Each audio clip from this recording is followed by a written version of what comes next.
Welcome to Smash Writing. I'm Paul. This is Justin. We're back with another episode and another review of a video game movie that I never even heard of. And I'm talking about the movie.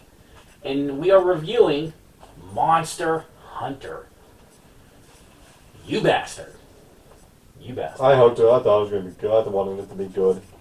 I did. Well, okay, so before all this, when we were talking about this, texting, you said you're interested in this movie because didn't you say there's really not a story?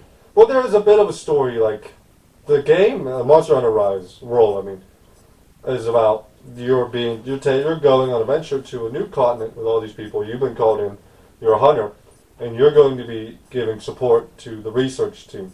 And the research team you're there to evaluate, study, learn all these monsters and creatures and animals. So you can make up a civilization, and you have a dragon.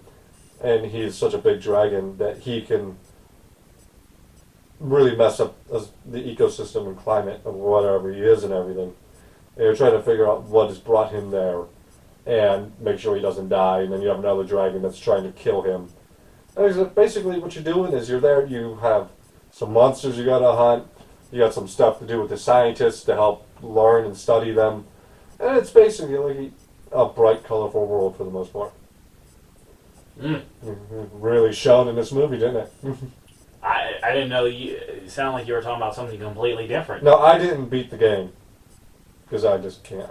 I get 30, 40 hours in, I get a bit bored, I stop playing, I come back. New character. Alright, now let's talk about the movie, because that doesn't sound like the movie. No, that's not what happened in this movie. That did not, I was like, my God, you want to talk about going away from the source material. You get dips of it. You get the basic monsters and the dragons being a key factor in everything, so...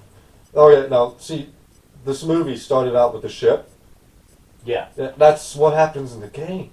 You start on a boat, you're going to the new world, and the boat gets attacked, and your character falls off the boat. Okay. But in the movie, the monsters attack the boat, and the guy named Hunter gets knocked off and left behind. And then we jump to the real world. There was a ranger group led by Artemis, Mila Jovovich's character. And they're searching for a distress call. And they get caught up in an electrical storm. They teleport to the new world, where they're attacked by monster called Diablo. Yes. There's a giant, sand monster dinosaur-looking deal. Looked really good. Yeah. Artemis, Link, and two others managed to make it to the caves where they're attacked by spiders. Yes. She's poisoned, and she comes to. Only Link is left standing, but Link has been impregnated by spiders, and spiders are coming out of his side of his body. Well, I do like how she's just shake it off, because she thinks he's suffering from she did. Meanwhile, he's Jesus! Well, she thought that he was poisoned until he lifted his shirt and showed that, no, there's more going on here. Yeah. And she barely makes it out of the cave, and the spiders can't follow her out into the sun. And the hunter attacks her later on whenever she's walking about. And a big fight ensues, and the hunter knocks her out and takes her captive and drags her off to his base. And she's there for a day before she breaks out of that. And then she ties him up, then a big fight ensues between the two of them. He gets knocked into a cave, she just manages to save him. And then they're bonding a bit. There's a language barrier that I kind of liked. The idea that they're not speaking the same language. But they're connecting emotionally on signals of what they are trying to understand each other. And basically they need to make it to the tower in the electrical storm, so they craft a plan to use the spider venom on the big dinosaur so they can make it across the desert. Yes. And it works out. Barely. Hunter barely lives. But they make it to the jungle. I loved seeing the jungle. That was flashbacks from the game. Seeing all the peaceful animals and everything. But that only lasts for so long when the dragon shows up. Was it the Ravager or something? Yeah. I can't remember what his name was. But, and that's when the other people from the boat show up and they knock her out. Don't thank me yet. Yeah, don't thank me yet. Bam! But, that woman with, I'm 99% sure on this, with the goggles, she's your handler in the game.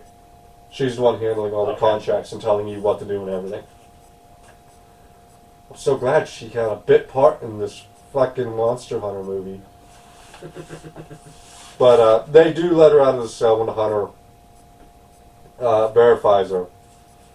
What's that line say? It's, Palio? yeah. That's to your movie. The cat. We see the cat. Those are in the game. I love the Palio made this movie for me. But Yeah, I like how they're like, Ron Perlman's character's like, what? You don't have cats in your world? well, you get the Paleo chef in the game, and then you have your own Paleo who helps you throughout Okay. the game. Mine carries my stuff because he knows his place. But the admiral and the group come to a deal with Artemis that they're going to help her get back to her own world if she helps them fight the dragon, because his only weakness is whenever he's about to expel the fire. And the big fight starts, and her and the dragon end up getting sucked back into her world, and Hunter and Animal go with her to help, and they manage to take down the dragon. And another portal opens, and a bigger dragon comes through, and the movie ends with them about to attack the dragon. You almost made this movie sound more interesting. Oh yeah, because I cut out 40 minutes of the movie. Like, they should have cut out 40 minutes of this movie. You didn't need 2 fights. Yeah, and one thing I was like confused Between Hunter and Artemis, I mean. Artemis, yeah. And another thing that confused me was, like, Artemis spotted him when he gave the warning shot. Like, when he hit the bone. Well, she didn't see him. He was too far off in the distance. But he gave a warning shot. Yeah. So, my confusion became then, your first reaction is to start fighting each other. Yeah. Even though, I get it, you don't know each other. But you literally just seen this big monster attacking you guys. And your first instinct is to fight each other. Like, the thing is, like, especially the second fight, the fights between the two were really good. Yeah, the fights were good. But it didn't have to be this long. You didn't need 2 of them. There were so many moments in this movie that just dragged on. Like, stop dragging on. I mean, I did enjoy the hunter teasing her with drinking fresh water. Yeah. Well, I liked it when she tried to turn the tables on him and he kicks the water. Yeah. So, I mean, there was moments in the film that I generally found entertaining, but then there's other stuff that just didn't do anything for me. Like, the monsters look good, the weapons are straight from the game. But the thing is, like, I can only talk about World. That game, you immediately drop into this bright, colorful forest area and this meadow and these big monsters, and then you get to your base and you have all the paleo cats running around, and you have a paleo. In this movie, it seems like they only cared about killing the monsters, fighting monster fights. They took the name Monster Hunter too hard. We're like, there are monster fights, and you will fight big monsters in the game. But that's not the only thing going on. Like, if you would have started me with that group in the jungle, that would have been much more fun. That would have been a better movie. Alright, so this is where we give our... Hold on, see if there's anything else. Oh. I think that was it, actually. Jesus, the cons are more than the... significantly more Well, than... they're like, what are my cons? I like the monsters and weapons. Palico. Not enough. Not enough Palico. And then everything else I've already said. I mean, You have her name in the middle. Which one is she? Mila Jovovich. I think Mila Jovovich is a badass action star. Mm-hmm. She had a Rambo moment where she used gunpowder to seal her wound. Yeah. Great moment. Didn't she fire bullets from her hand? Like she did something with bullets and fire too. Oh yeah, I think she would have shot herself. She caught one of the spiders on fire and then threw the bullet belt on his head, and that backed him off as they were exploding so she can get out of the cave. There you go. But Mila Jovovich at the same time, as good as Mila is, the negative is she comes with her husband, Paul W.S. Anderson. However, good news for Paul is he didn't make her do a nude scene. She had a lot of them early on. Yeah, that's the running She's- joke. Every time, Yeah. every nude scene she ever did, it was her husband, and the joke was her husband must like all the guys looking at her. Like that is the running joke, and that I wanted to text you that, and I'm like, hey, here's a positive. She didn't have to do a nude scene. She's 47 and she's still a badass. Oh yeah, I love. She's a great star. Like I said, it comes with Paul W. And Paul W. What was Paul W.'s last good movie? Resident Evil. The first one, Yeah. maybe two. If you want to count Resident Evil 2, He directed the second. Yeah. He directed the whole he series. directed all of them. So then, yeah, I would go with the Resident Evil second one. 2, Yeah. that was what 2002. Two. Yeah. That's 21 years ago. Has he directed anything else? Oh, he's directed quite a few things, I believe. Okay. But Nothing that I can remember. I love media. Man, she could be both a positive and a negative at the same time. The negative would be her Her husband. husband's movies are bad. Oh. So if I Thank would, God they love each other. honestly, Monster Hunter would be so much better on a streaming service. That you don't have to pay for. Not a movie, Fuck you, but a series. Series? A series. Like, just imagine it though. Like, you land in the jungle area, and then you follow the character around as they're doing shit on this big, beautiful world. They're fighting monsters. They're making weapons. The palicos.